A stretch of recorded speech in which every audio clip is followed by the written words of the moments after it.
Chances blown, nothing's free, longing for used to be, still it's hard. Hey guys, how's it going? It is the real Randy Chavez. I'm coming at you today with a Tesla stock update video. A little bit to go over today as the Q4 earnings are tomorrow. I cannot heckin' wait. This is, if anyone's still short Tesla, I don't know, like, I don't know what is mentally wrong with you. Anyway, Tesla's battery factories are approved by European Commission for a piece of the $3.5 billion state subsidies. I don't know how much exactly they're getting for their battery factory in Berlin, but I am hella excited about it. Biden says that the federal government also owns an enormous amount of fleet vehicles, which we are going to replace with clean electric vehicles made right here in America by American workers, end quote. This does not necessarily mean Tesla. This could mean GM. This could mean it could even mean, well, the Ford Mach-E, I think, is made in Mexico, so I hope he doesn't mean them. As long as he wants to be truthful and he says by Americans, made in America, he's going to have to hopefully mean Elon Musk in Fremont, California, because the Gigafactory of Texas won't be online until about Q4 of this year. So maybe he'll get a couple of things. Because again, they'll only probably do about 40,000 vehicles a year. The government has about 640,000 vehicles in its fleet, 40,000 of which usually get replaced each year. Maybe because Biden's so aggressive with this, he's probably thinking, well, I could up it a little bit to maybe 60,000 a year, so this way it only takes 10 years. He would probably, if he wants to run for re-election, he's going to probably want to do as much as possible in the first few years. So he's going to be very aggressive with that. And the smart money would be on Tesla because that is the best bang for your buck. It's going to have those, full self-driving cars. So you could have.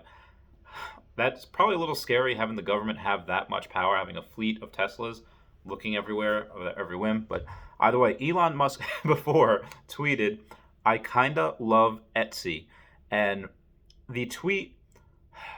the next tweet, as soon as he wrote that, his reply was, "Bought a hand-knit wool Marvin the Martian helm for my dog." So Marvin the Martian, for those of you that don't know, is a Looney Tunes character. He is a extraterrestrial Looney Tunes character that is from Mars. So probably why Elon likes him so much, maybe him referencing this in his tweet means that he's close to having a manned mission to Mars, something along those lines.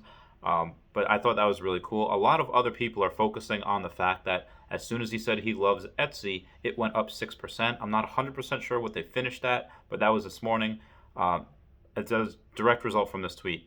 But I'm focusing on the Marvin the Martian thing, and also the helm for his dog. Marvin the Martian has a helmet. It almost looks like a scrub brush.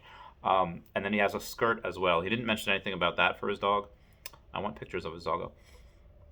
In an interview with Fortune magazine, Elon says, "I'm super fired up that the new administration is focused on climate.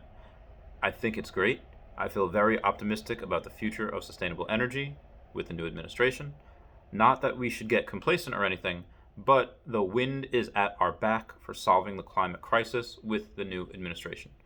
My team being very pro-environment, they have a lot of people that Biden is bringing, or they know a lot of people that Biden is bringing in. We will do our best to be helpful to the new administration with respect to climate." So there's a lot to go over here. Basically, a lot of people are asking why does he seem so left now? Elon Musk, he's for universal basic income. He's been pretty left. He's just been a little more right on, when I say right, I mean conservative on the economics end. Like, he was even, for those of you that don't remember, when Trump first became president in late 2016, early 2017, he was putting together an all-star team. He was putting together the dream team, reference to the 92 or 96 Olympics with basketball. But he was putting together, you had Mad Dog for defense secretary. You had Elon Musk for to be on his climate panel. It's just when Trump happened to leave the Paris Agreement, that is where Elon Musk kind of left.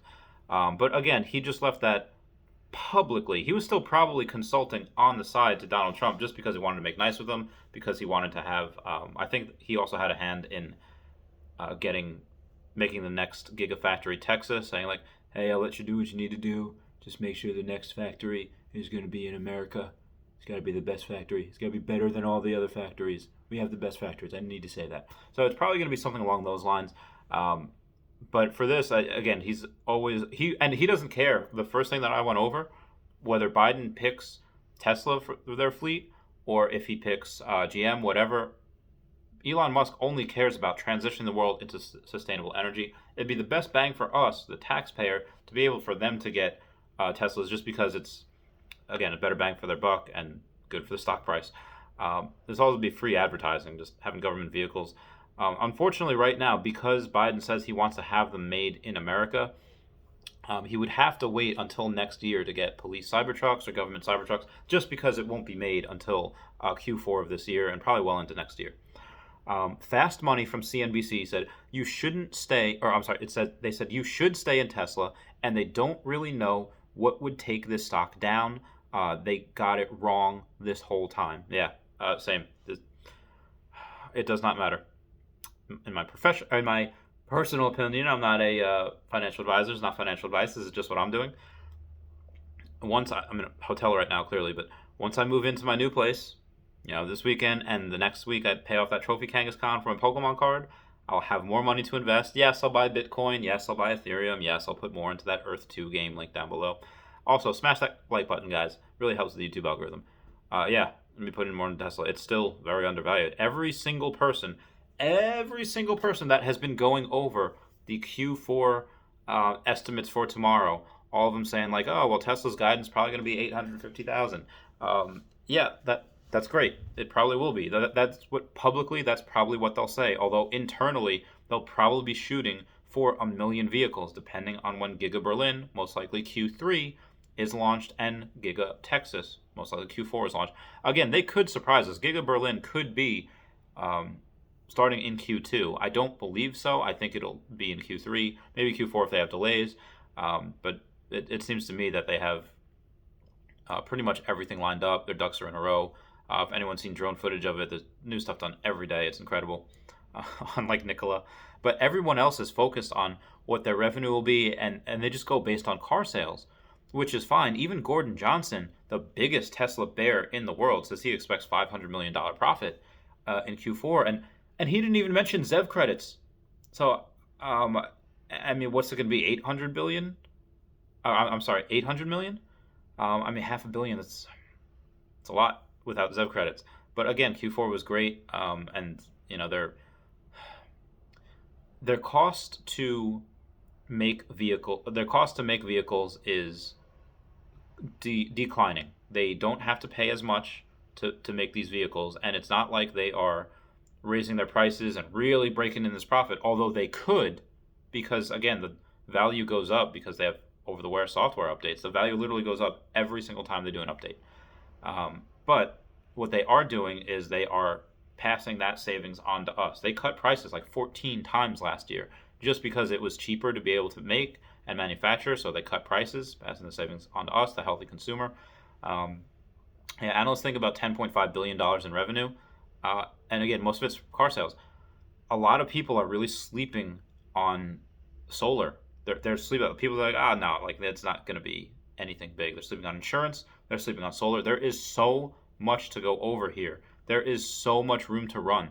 There's so much room to run just in the ride-sharing app. That's a couple $1 trillion by itself. $2 trillion, what Kathy Wood said, just for ride-sharing.